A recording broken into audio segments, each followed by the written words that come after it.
In this next exercise, we're going to be talking about strength building, and in particular, we're going to emphasize eccentric strength building of the cranial portion of the rotator cuff, that's the supraspinatus, and the dorsal or posterior portion of the rotator cuff, that's the infraspinatus and teres minor.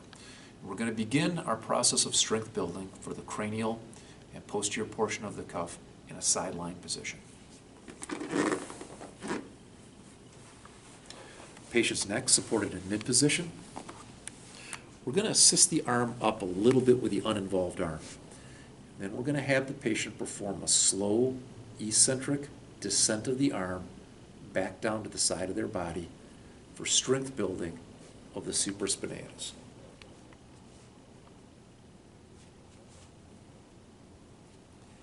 If your patient runs into any discomfort during the course of this slow eccentric descent for building strength of the supra, have the patient perform the eccentric descent at a shorter amplitude. Perhaps stop the exercise here.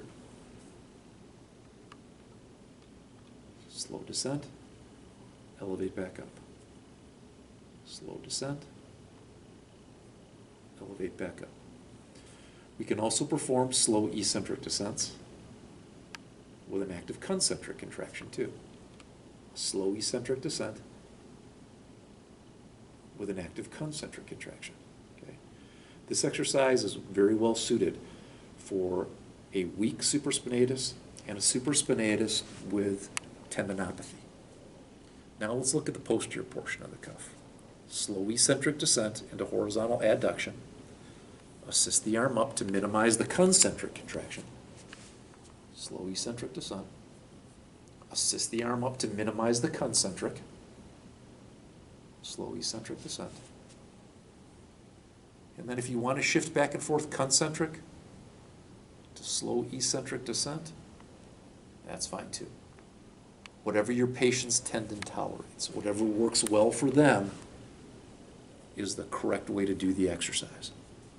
Again, vary your arc. If a patient doesn't tolerate fully going into complete horizontal adduction, stop the movement a little short. In other words, always work hard to find an arc of motion and a type of muscle contraction that works well for your patient.